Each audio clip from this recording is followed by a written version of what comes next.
Waalaikumsalam warahmatullahi wabarakatuh. Selamat pagi anak-anak. Pagi.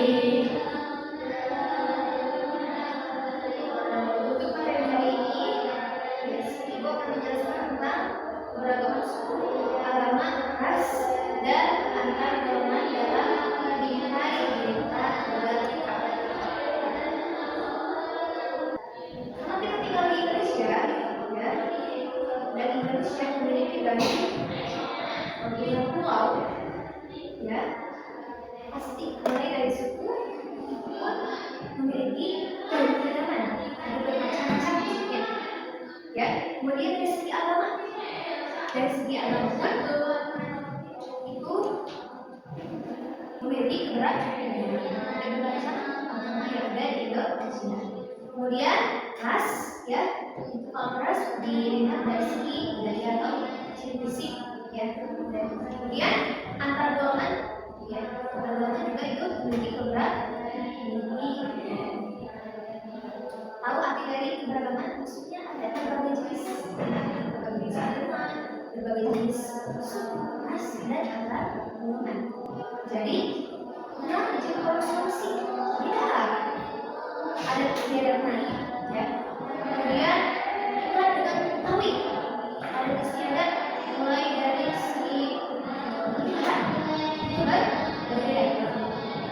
Kemudian dari ras, kita semua orang tua sama nggak? Warna kulit sama tidak? Rambutnya sama tidak? Dan kebiasaan seharian sama tidak? Ya, karena pencahariannya pun berbeda.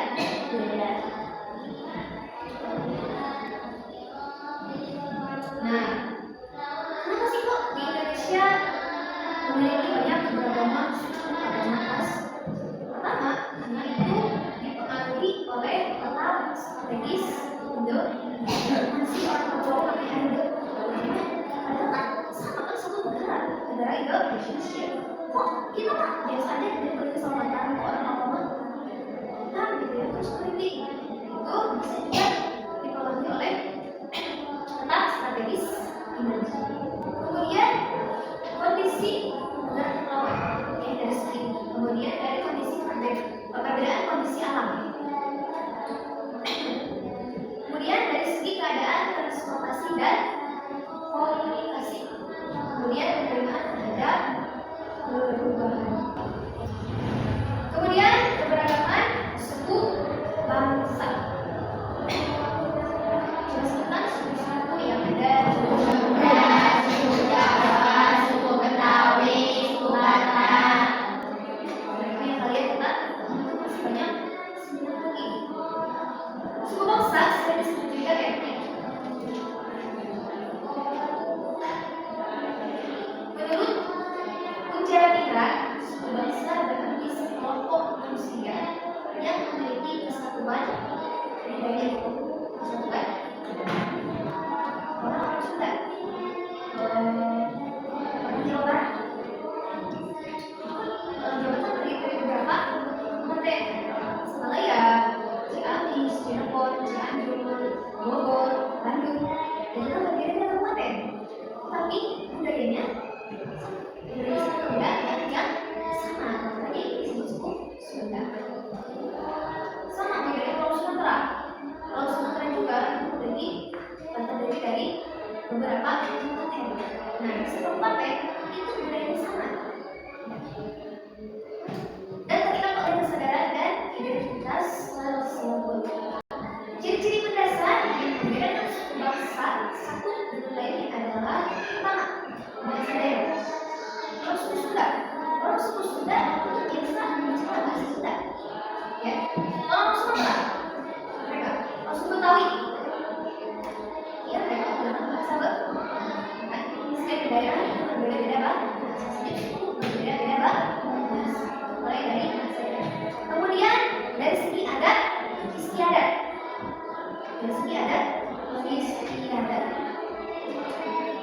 Adat kita orang Jawa, dan kita sebagai orang Jawa itu ya berbeda dengan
keyakinan. Keberagaman agama di Indonesia disebabkan oleh bangsa lain yang berdatangan untuk berdagang di Indonesia. Indonesia juga ke sejarah khususnya agama Islam di Indonesia. Itu prinsipnya lewat maksudnya dibawa oleh para pedagang asal Gujarat ya, pedagang ke Indonesia sering berdagang untuk juga menyebarkan agama Islam.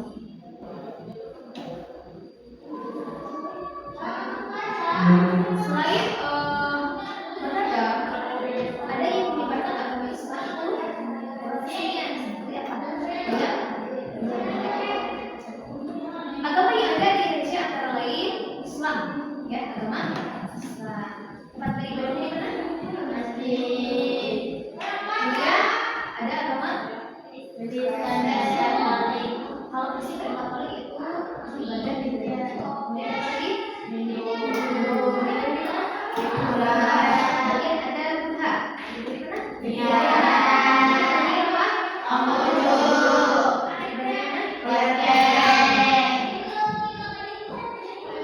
Sampai di sini ada yang menanyakan? Ada beberapa suku bangsa yang ada di Indonesia. Suku bangsa yang ada di Indonesia. Kalau pulau tadi ada berapa? Ada 1.308 pulau. Itu di tahun 2004. Kalau suku bangsa yang ada di Indonesia itu ada 1.340.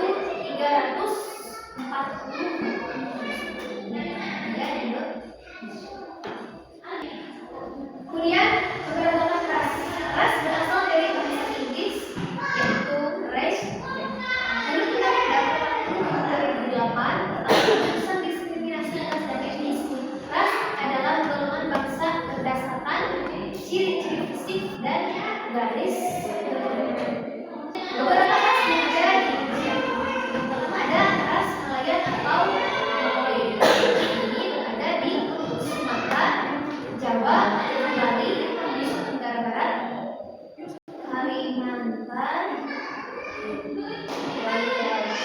dan Sulawesi. Kemudian ada ras nelayan muslim. Kalau ras nelayan muslim gampang ya, mulai dari ciri fisik seperti Papua, ada Papua, terus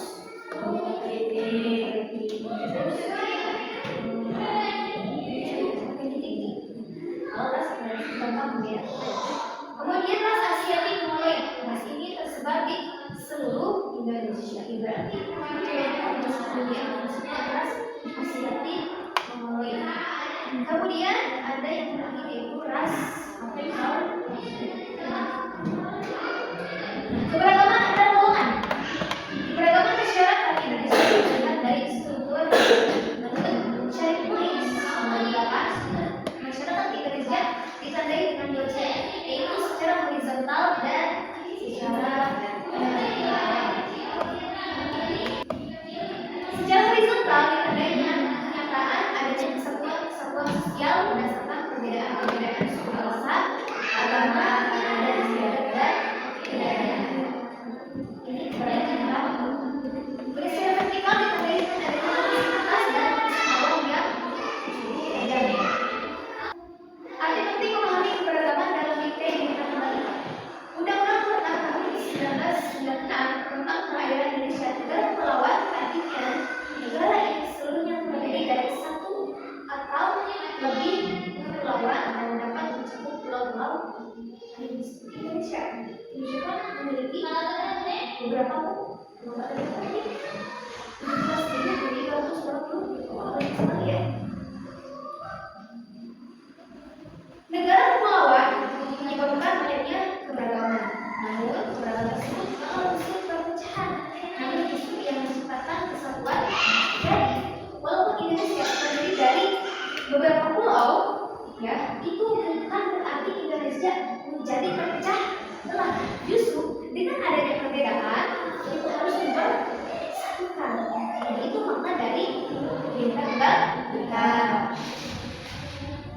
Hal tersebut sesuai dengan sebuah negara kita, yaitu Bhinneka Tunggal Ika.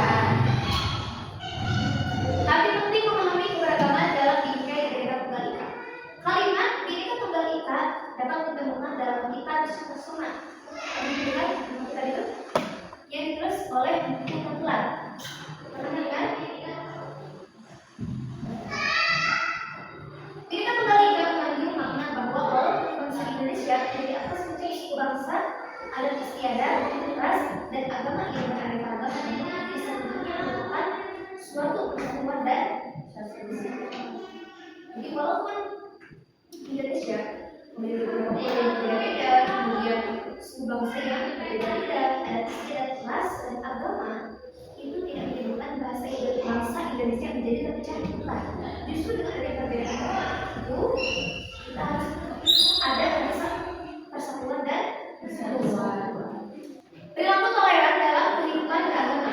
Beberapa bentuk perilaku toleran dalam kehidupan beragama yaitu melaksanakan ajaran agama yang dianutnya dengan baik dan diimani. Seperti kita beragama Islam dalam menjalankan ibadah harus sesuai dengan aturannya, sesuai dengan aturan. Kemudian menghormati agama yang diyakini oleh orang lain. Jangan harap adanya perbedaan agama jadi terpecah. Kemudian tidak memaksakan keyakinan agama yang dianutnya kepada orang lain. Kita mungkin kita bertetangga dengan orang Muslim. Memang untuk kepercayaan kita yang agama kita yang paling benar dan paling tidak ya. Kita juga tidak boleh memaksakan orang lain untuk masuk ke agama. Toleran terhadap pelaksanaan ibadah yang dianut pemeluk agama lain. Misalkan nih, seperti berdekatan dengan gereja.